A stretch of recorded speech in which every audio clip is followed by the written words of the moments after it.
Ako po si Rosario M. Zamora Jr.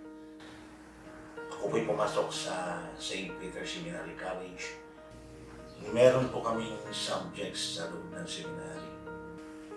Habang nasa kalagitnaan kami ng history of the church, ang mga crusaders na pinangunahan ng mga pari-obispo ay parang hindi umukma doon sa papel bilang pari na tumulong sana para may ligtas ang buhay.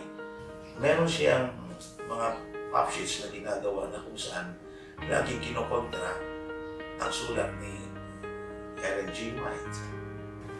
Kaya, habang dinidiscuss yun, gusto ko na makalaman kung ano ba ito kung sino ito si Mrs. White. Hindi nagtagal sa loob ng seminaryo, mayroong mga hindi pagkakaunawan. At isa ako sa mga umalis.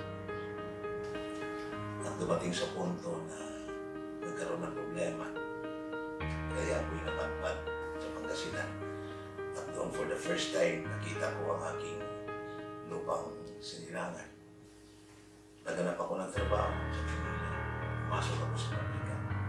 Tapos nagkasawa ko. Napagulo ang aking isip. Meron akong plano sa buhay. Subalit, hindi ko na lang kung anong gagawin. Ito yung panahon na naalala ko. Nananalangin ako palagi umiyak.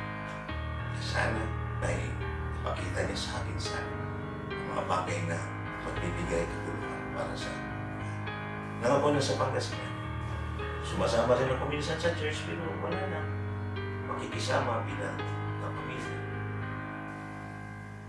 Hanggang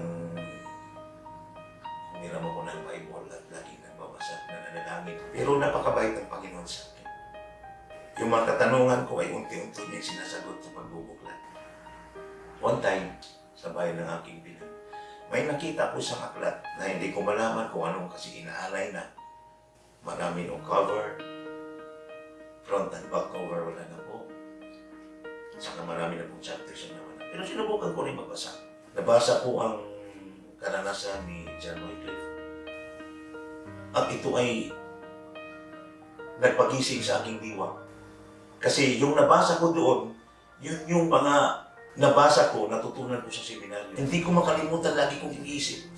Nagtatanong, ano kaya ang pangalan ng librong ito at lalong-lalo na kung sino ang sumulat nito. May nakita akong aklat sa tabi at akin itong tinignan at ang nakita ko doon ang pamagal, The Great Controversy. At tinignan ko isa itong ang author pala ay si Mrs. Ellen G. White. Kaya sabi ko, ano kaya ito? Nung nagpatuloy ako nagbasa ko, yung nabasa ko doon sa bahay namin nanay, na inanay na aklat, yun pala ang aklat na yun. Kaya ito ay nagdagdag kalakasan sa aking pananampalataya na tanggapin na natin. The following month, naalala ko, it was December 8, 1990. Tinanggap ko ang pananampalataya sa Seventh-day Adventist. At doon, nakita ko na may pagkakaiba sa aking buhay. Nagkaroon ng pagbabago. Nagpatuloy ako sa pagtatrabaho kasi mayroon kami. Kung saan ako sa ano-ano ng problema ang trabaho ang aking pinasukan. May mga napakalaking problema. Subalit, ang Panginoon ay hindi ako pinamamayaan. At nais ko lang basahin sa inyo ang pinakapaborito kong talata na masusumpungan sa John 15 verse 13. Ang sabi niya, greater love that no man like this, that a man lay down his life for his friends. Hindi ko ito makakalimutan. Naalala ko si Kristo na binuhos ng kanyang para sa ating lahat. Kaya, utang ko sa Panginoon na sa aking pamilya na silang sumusuporta sa na dahil sa katotohanan natin binigyan ako ng pag-asa. Kaya, ang salaysay na ito ay sana punutan din natin ng anak na sa kabila ng mga problema, meron tayong pag-asa na natin Panginoon Hesus Kristo. Kaya ako'y nagpapasalamat.